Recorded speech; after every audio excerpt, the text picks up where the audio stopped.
Hi guys, Kosenetting. Ngayon nga pala guys, pag-uusapan natin is about season 4 sa Ceylon guys. Unahin na natin tong shield ranking guys. Bagong bago pa nga lang pala tong shield ranking guys, season 4 na tayo. Then meron pa siyang 25 days left. Fresh na fresh pa siya guys. Good to start pa siya. Mahabol nyo pa yung nasa unahan if consistent kayo guys. Tignan natin guys. Ayan guys, 29k pa lang yung top 1. Pwede nyo pa siyang mahabol if consistent kayo sa field bosses. Then check rewards natin guys. Ganun pa naman no. If top 1 kayo, meron kayong 1 million. Then top 2 500k shield. Then top 3 200 guys. Wala pa rin nagbabago dito guys. And guys, dito yung mga Sky Shaman, magbibigay siya ng 66. Then cut in golden boots 147 guys if top 1 kayo. Then 186 if other worldly Momo King Great King. Drop of Gods 228. Galadriel 700 guys if top 1. Midwinter I May 279. Silver Anchor 438 and Haniel 741. The Sun 606. Darken Guerrier 645. Prison Chain wala pa guys, hindi pa siya na lalabas. And guys, yun lang para sa shield ranking points naman guys. Naman guys is about event guys. Check lang natin kung may nabago ba sa events. And guys, may bago dito, guild hunting ranking events guys. Ito nga pala yung mga bago nating item dito. Guild token guys 500. Then pet summon ticket. Ito pala guys yung mga rewards ng mga top guilds.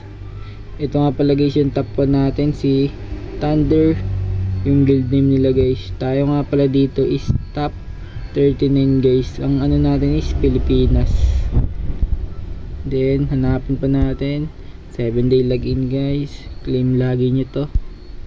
And guys, meron pa rin dito playtime, exchange. Ito guys, isa pa to sa bago. Itong chocolate collection. And guys, chocolate collection, makakuha nyo yan guys pag nagkikil kayo ng kahit anong mga mobs guys. And guys, ganun pa rin naman dito. Ito lang na iba, guild hunting ranking and exchange event. Yun lang guys dito sa event. Nga pala guys, is pag-usapan natin kung saan nyo gagamitin yung guild token. Punta lang tayo dito sa shop, then general product, then guild guys. Meron nga pala tayo ditong bago. Meron tayong deer, itong all purpose or selection box, guild token, then guild megaphone guys. Yan yung mga bago natin dito sa guild shop. Itong deer guys, ito yung pwede nyo siyang sakyan guys, parang ride nyo siya. Ayun guys, magkukuha nyo siya ng 120 guild token guys.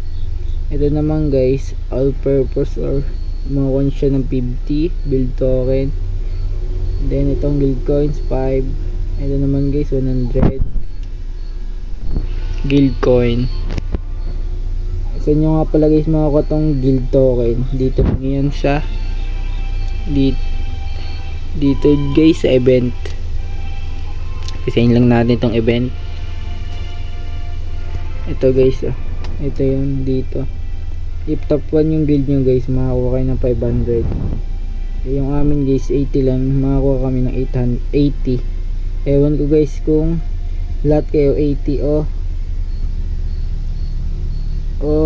tigi 80 kayo pangkalahatan na 80 na yun, nahati-hati kayo sa isang guild. Di ko lang sure guys. Yun lang pala guys sa guild token natin kung saan natin siya maibili. Then ang sunod naman natin guys is about rip.